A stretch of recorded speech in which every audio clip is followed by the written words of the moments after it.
pada intinya klien kami sangat kooperatif. Klien kami mengakui semuanya terkait tentang yang ada di video tersebut, yang membuat video tersebut itu memang semuanya dia, tetapi bukan porsi kami, bukan wewenang kami terkait membenarkan atau menyalahkan perlakuan dari seseorang itu. Biarkan nanti prosedur yang menjawab. Pada intinya kami selaku kuasa hukum melihat ada zona abu-abu yang begitu besar di tengah permasalahan ini terkait OnlyFans itu sendiri, karena kami melihat niat, tujuan, dan maksud dari klien kami untuk mengunggah konten tersebut itu spesifik ke satu konten yang namanya OnlyFans.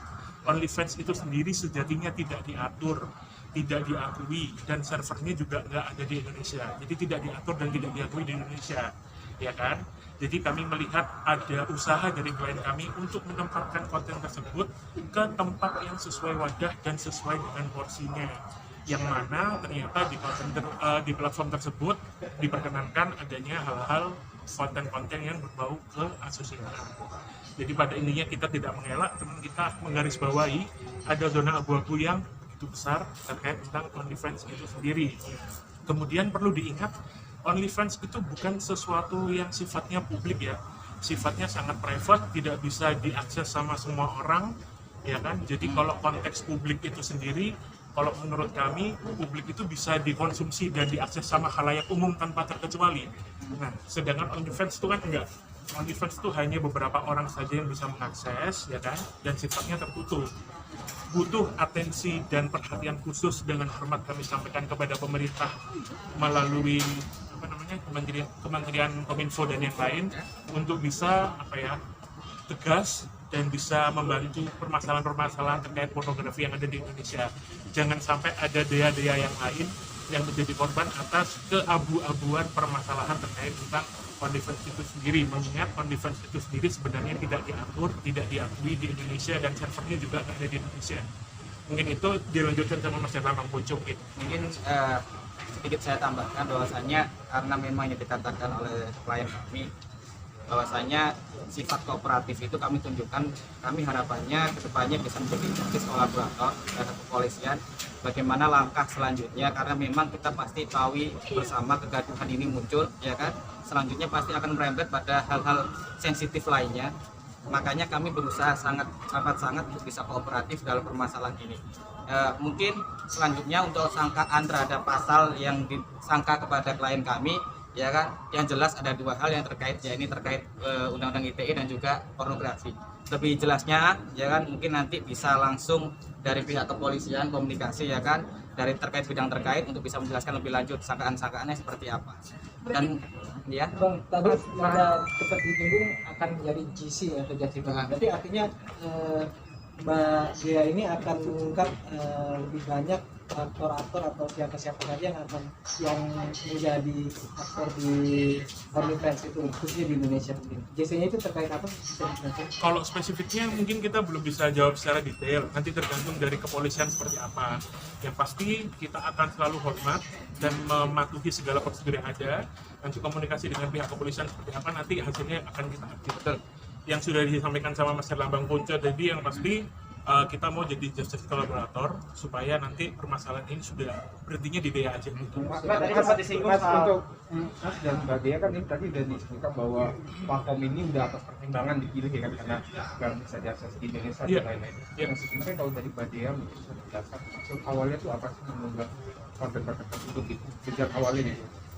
Ya untuk pribadi aja, karena ya klien kami merasa ini ada tempatnya sendiri, sesuai dengan porsinya, sesuai dengan wadahnya, seperti yang tadi saya sampaikan, tidak diatur dan tidak diakui di Indonesia. Hanya itu saja. Makanya kami juga ingin memberikan narasi seperti ini supaya ada pihak-pihak yang lain yang bisa membantu menyelesaikan perkara ini sebagaimana mestinya, entah dari pihak pemerintahan, entah dari pihak yang lain, bisa sama-sama membantu. Artinya untuk koleksi, ya kalau untuk ada keuntungan nggak sih Mas kalau saya mengunggah di platform tersebut itu ada nggak? Kalau keuntungan ada keuntungan, cuman kalau tergantung tadi yang disampaikan Mbak Dea ke pihak kepolisian, dan sejatinya Mbak Dea itu memblokir atas segala negara dari Indonesia, negara dari Indonesia pun diblokir. Jadi kalau misalkan ada orang yang jumping ke sana bahwa ada kenegaraan di Indonesia, itu udah diblokir sama si Dea itu sendiri. Walaupun pakai proxy, Om. Gimana?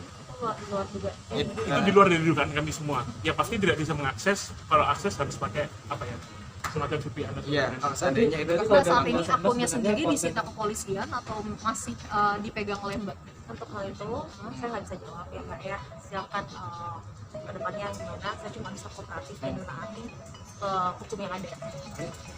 mungkin bisa dipertegas berarti artinya konten yang dibuat Mbak Dea ini memang bukan untuk dikonsumsi masyarakat Indonesia. Iya. Artinya untuk masyarakat di luar Indonesia. Yes, betul. Mungkin mohon izin, sepertinya cukup atas pemaparan yang kami bisa sampaikan sore ini. Terima kasih banyak. Ini kan kemarin alasan kepolisian tidak melakukan kebenaran karena salah satunya pertimbangan adalah Mbak Dea masih kuliah. Untuk kasus hukum sendiri gimana Mbak Dea? Untuk keadilan kuliahnya apakah terganggu? Itu masih belum bisa kita jawab. Ya. Nanti kita akan komunikasi lagi sama pihak-pihak yang terkait tentang universitas. Izin mas, Mungkin terakhir cukup ya. apakah masih akan terus membuat konten ke event atau gimana?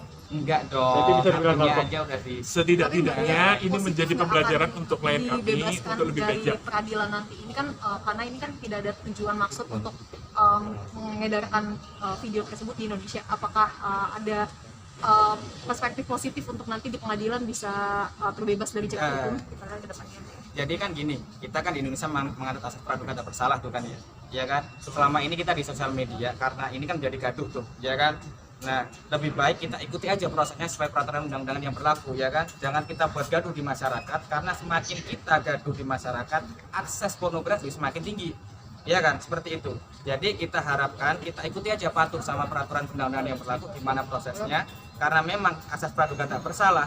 Sebelum ya kan kita berkekuatan hukum tetap, ya kan, benar atau salahnya seseorang ya ditentukan berdasarkan peraturan perundang-undangan, selesai kan, seperti itu ya. Lebih baik kita patuhi semuanya, kita nanti pada prinsipnya akan kooperatif terhadap permasalahan ini. Siap. Oke, mohon izin teman-teman media, terima kasih banyak atas waktunya.